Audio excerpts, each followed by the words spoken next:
తామేమీ తీసిపోమని నిరూపించారు ఆ మహిళలు. రాజకీయ పాలన అనుభవం లేకపోయినా రాష్ట్రంలోనే తమ గ్రామాన్ని ఆదర్శ పంచాయతీగా నిలుపుకోవడంలో విజయం సాధించారు. పట్టుదల, అంకిత భావంతో పనిచేసి కేంద్ర, రాష్ట్ర అవార్డులను సొంతం చేసుకున్నారు. ఇది కడప జిల్లాలోని గిడ్డంగివారిపల్లె. గ్రామంలోకి అడుగు పెడితే సిమెంట్ రహదారులు దర్శనమిస్తాయి. చెత్తా చెదారం చూద్దామన్నా కనిపించదు. మురుగునీటి కాలువలు కనిపించవు. పారిశుద్ధ్యం, పరిశుభ్రత విషయంలో రాష్ట్ర స్థాయి అవార్డులు సొంతం చేసుకున్నారు. ఇంతటి ఘనత వెనుక మహిళల కష్టం ఎంతో దాగి ఉంది.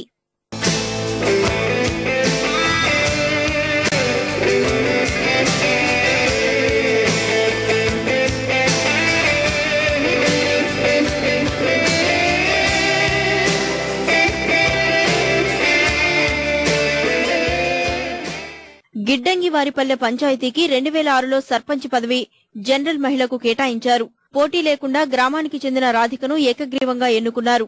8 వార్డులకు కూడా సభ్యులుగా మహిళల్నే నియమించారు. గ్రామాన్ని ఆదర్శంగా తీర్చిదిద్దాలనుకున్న మహిళలు రహదారులతో పాటు గ్రామాన్ని పరిశుభ్రంగా తీర్చిదిద్దారు. ప్రతి ఇంట్లో వ్యక్తిగత మరుగుదొడ్డి నిర్మించడంతో పాటు మురుగునీరు బయటికి రాకుండా భూమిలోకి వెళ్లేలా ఇంకుడు గుంతలు నిర్మించుకున్నారు. 100% పరిశుభ్రత పాటించడంతో 2007, 2008లో శుభ్రం, నిర్మల గ్రామ పురస్కార్ అవార్డులను దక్కించుకున్నారు.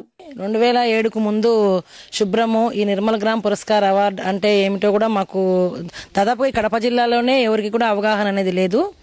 అంటే ఇది ముఖ్యంగా బహిరంగ మలమూత్ర విసర్జన చేయకూడదు అనేదే దీని కాన్సెప్ట్. మహిళలంతా కూడా దీనికి నడుం బిగించడం జరిగింది. వాళ్ళందరి సహకారం ప్లస్ ఊరి పెద్దల సహకారం అందరితో కూడా ఇది మేము సాధించామని చెప్పొచ్చు. ఈ మరుగుదొడ్లు రావడం వల్ల ఈ ఊరికైతే నిజంగా ఎక్కడికి వెళ్ళినా కూడా మాకు చాలా మంచి పేరు. ఏ ఊరు, కడప జిల్లా వేంపల్లె, గిడ్డంగివారిపల్లె అంటే మామూలుగా చాలా మారుమూల గ్రామం అనమాట. ఎవరికి తెలియదు. గిడ్డంగివారిపల్లె అంటే రాష్ట్ర స్థాయిలో ప్రతి టీవీలో కూడా విన్నవాళ్ళు, ఓ మీ ఊరా, మేము విన్నాము, మీ ఊరు గురించి విన్నాము అన్నప్పుడు చాలా సంతోషం అవుతుందండి నిజంగా. ఎందుకంటే అప్పటి నుంచి దోమలు అనేది కానీ, ఫీవర్ అనేది కానీ, జబ్బులు మాత్రం చాలా మటుకు తగ్గిపోయినాయి.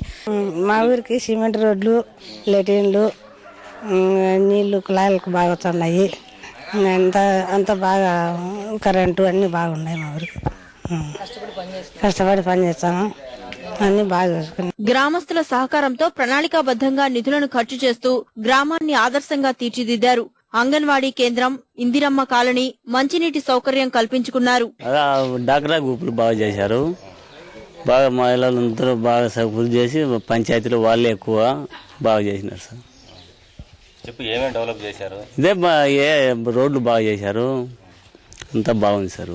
ఇప్పుడు మా గ్రామము ఇంతకుముందు చాలా అధ్వానంగా ఉన్నాయి. ఆరోగ్య పరిస్థితులు బాగలేవు.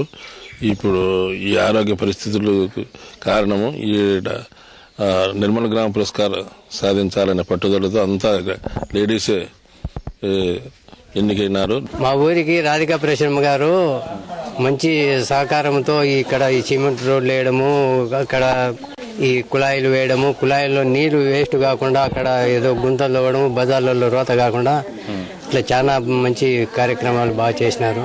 తాజాగా బీసీకి సర్పంచ్ పదవి కేటాయించడంతో ఈసారి ఏకగ్రీవంగా ఎన్నుకుని గ్రామాన్ని మరింత ఆదర్శంగా తీర్చిదిద్దుకుంటామని ధీమాగా చెబుతున్నారు గ్రామస్తులు.